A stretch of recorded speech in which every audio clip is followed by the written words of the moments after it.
Well, you all know Mike, and you know Mary. For those that don't know me, I'm Mike's dad. Hey, Mike's dad. Hey. He asked me to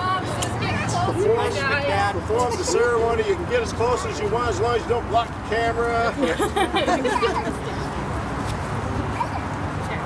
You know, you can't have a wedding unless there's a little bit of form and a little bit of ceremony, but we're going to keep it to a minimum, and we're going to get out of here real quick before anybody freezes to death. So everybody here has a part, and Mike and Mary, you know, their part is to exchange their promises and to formalize their relationship in a marriage. My part is kind of to steer the ceremony, and then I'm done. But you guys also have a part, and it's a whole lot more than just spectating. You guys get to be witnesses of the promises that they're going to make. Now, how many of you out there know that if somebody, say 12 or 13 or 14 years old, and they make a promise, you know, they may follow through or they may not follow through? You know, you notice that in that age group? You can say, yeah, you noticed that. Well, there's something that happens when you get a little bit older, though, because you have life's experience and you have depth to the promises that you make. And Mary and Mike, they have life experience and they have depth to the promises that they're going to be making today.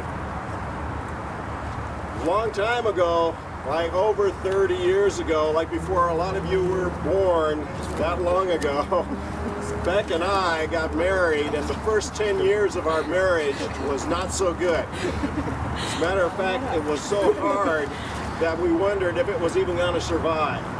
And I remember Beck and I had an argument one time, and I don't remember what it was about, but I remember through Beck's tears and her frustration, she says, "When do you know when a marriage is over?"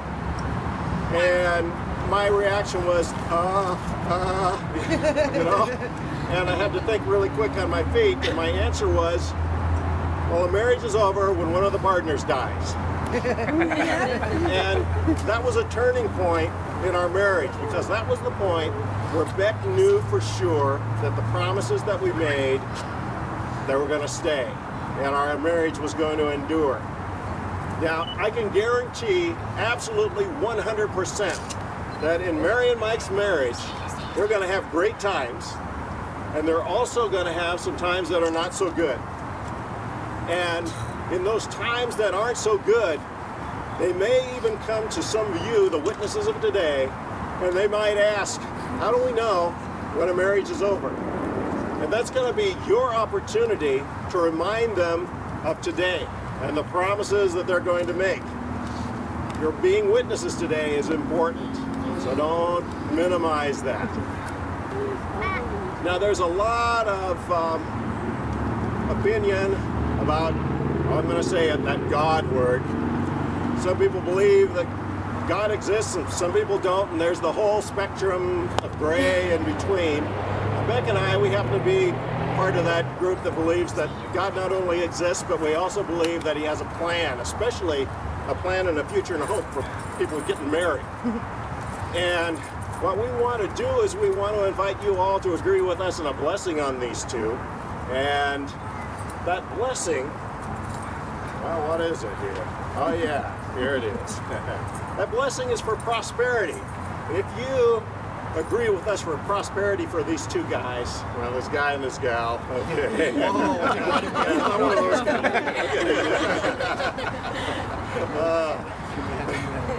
Say yeah, say yes, we agree. Yes, we agree. You know, this blessing's also for happiness, yeah. If you agree for happiness on these guys, say yeah. Yeah. One last thing, discovery of God's best for them both. If you agree with that, say yeah. Yeah. Perfect, okay. Well, as I mentioned, there's a certain amount of form you gotta have in a marriage, and we're gonna have that part now, and that's where they're gonna make the actual promises that you'll be witnesses to. So Michael, you take Mary to be your wife. Do you promise before all who are here today to honor her, to protect her, to respect her, to provide for her? I do. And Mary, do you take Michael to be your husband? Do you promise before all who are here today to honor him, defend him, and support him? Why don't you face each other, take each other's hands.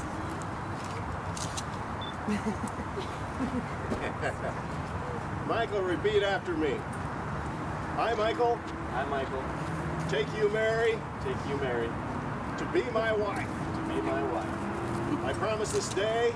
I promise this day. To honor you. To honor you. Protect you. Protect you. Respect you. Respect you. Provide for you. Provide for you. Today and always. Today and always. Mary, repeat after me. I, Mary. Take you, Michael. To be my husband. I promise this day. To honor you. Defend you. Respect you. And support you. Today and always.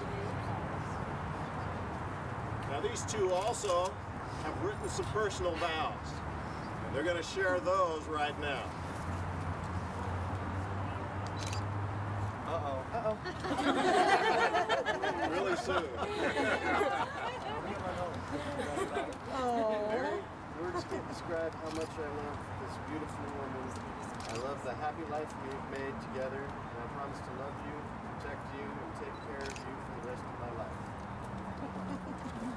Mike, the first time we met, I admired your love of life, how you have so much love for your family and friends, how you make me laugh, and even your crazy mood.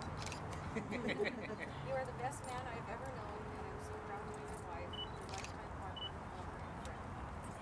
At one very little time in my life, you told me we would get through this together. I promise to get through the bad times and the best times together, and I promise to love you and stand by your side for the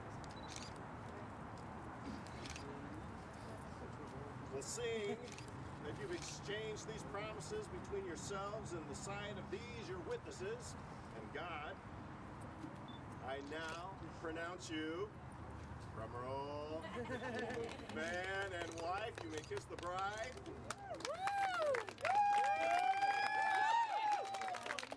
Congratulations! And it is my pleasure to present to you Mr. and Mrs. Michael Andrew McNeese.